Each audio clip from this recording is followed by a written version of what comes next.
রবীন্দ্রনাথের রসবোধ নিয়ে একটা ছোট্ট ঘটনা বলি। একবার শান্তিনিকেতনে বর্ষামঙ্গল নৃত্যনাট্য হচ্ছে। তো গুরুদেব শান্তিনিকেতনের অনেক আশ্রমিকদের সেই নাটকে সুযোগ দিয়েছেন, কিন্তু জনা ৫-৭ জন তাতে সুযোগ পাননি। গুরুদেবের ভাষায় ওদের গলায় তো সুর নেই, ওরা সব অসুরের দল। তো সে যাই হোক, জোর কদমে বর্ষামঙ্গল নাটকের রিহার্সাল চলছে। এই ঘরে নাটকের রিহার্সাল চলে, তো পাশের ঘরে বসে যারা সুযোগ পায়নি তারা বসে বসে তাস খেলে। তো একদিন বলল, না যথেষ্ট হয়েছে, একটা বিহিত করতে হবে, এই নাটকটা নেমে যাক, আমরাও একটা নাটক করব। ব্যাস, সাথে সাথে একটা সংঘ তৈরি হয়ে গেল। তার নাম দেওয়া হলো হৈ হৈ সংঘ, আর নাটকের নামকরণ হলো ভরসামঙ্গল। খানিকটা গুরুদেবকে যেন শোনানো যে গুরুদেব, আপনি তো আমাদের প্রতি ভরসা রাখতে পারেননি, তাই আমরা ভরসামঙ্গল নাটক করব। গুরুদেবের সংস্পর্শে যারা থাকেন তাদের তো রসবোধ থাকবে একটু আধটু। তো সেই নাটকের রিহার্সাল চলছে, আর রানীচন্দ্র লুকিয়ে লুকিয়ে সেই রিহার্সাল দেখেন, এসে গুরুদেবকে সব বলেন, আর দুজনে মিলে খুব হাসাহাসি করে। তো গুরুদেব একদিন বলল, ডাকো ওদের, ওদের প্রতি আমার যথেষ্ট ভরসা আছে, ডাকো। ওরা যখন নাটক করবেই তখন ওদের জন্য আমি কয়েকটা গান লিখে দিই। তো সেই ভরসামঙ্গল নাটকের জন্য গুরুদেব কয়েকটা গান লিখলেন। মানে গলায় কোনো সুর নেই, প্রেমিকাকে গান শোনাতে হবে, সুতরাং বন্ধুকে ডাকা হয়েছে, আমার হয়ে একটু গেয়ে দে। তাই নাটকে গুরুদেব লিখেছেন, ও ভাই কানাই কারে জানাই কি দুঃসহ মোর দুঃখ।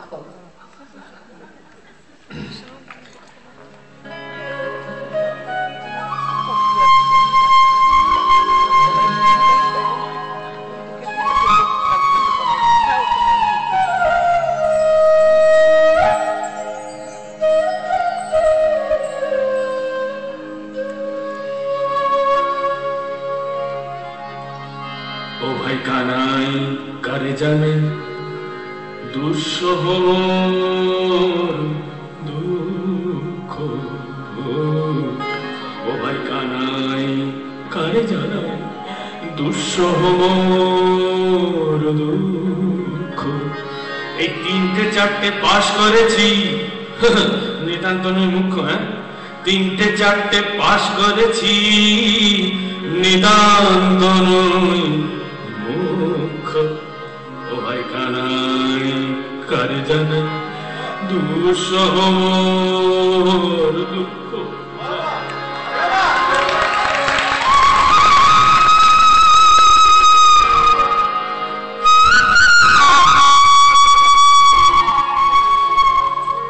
এই সারেগামা গুলিয়ে যায়, এত পারলে আমি গাইতে পারবো? আমার সব গোলমাল হয়ে যাচ্ছে। এই সারেগামা খুঁজতে খুঁজতেই তো জীবন কেটে যাবে। এত বাজাবেন না, হাত জোড় করে বলছি, প্লিজ এবার সাটা দেখান। তুচ্ছ সারেগামায় আমায় গলত ধর্ম ভামায়, তুচ্ছ সারেগামা, তুচ্ছ সারেগামায় সারেগামা, তুচ্ছ সারেগামায় আমায় গলত ধর্ম ভামায়।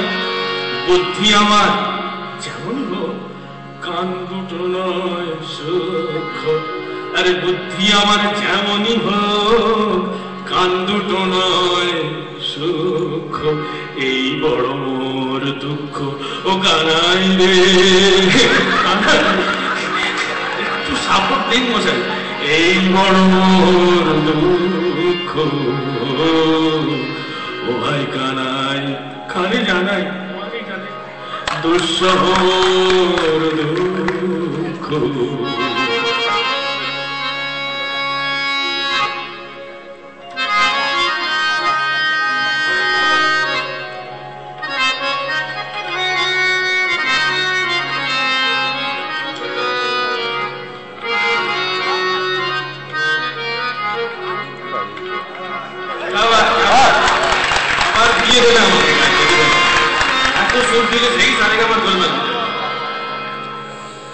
বান্ধবীকে গান শোনাবার জন্য আমি সাহেবকেই বাসব, কারণ দেখতেও ভালো, গায়েও ভালো।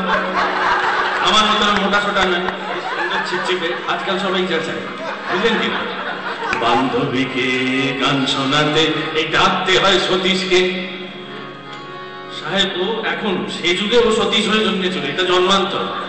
বান্ধবীকে গান শোনাতে এই ডাকতে হয় সতীশকে, আর হৃদয় খানা ঘুরে মরে গ্রামোফোনের ডিস্কে। আর বান্ধবীকে গান শোনাতে ডাকতে হয় ও সতীশ, হৃদয় খানা ঘুরে মরে গ্রামোফোনের ডিস্কে। কণ্ঠখানার চোর আছে তাই লুকিয়ে গাইতে ভরসা না পাই।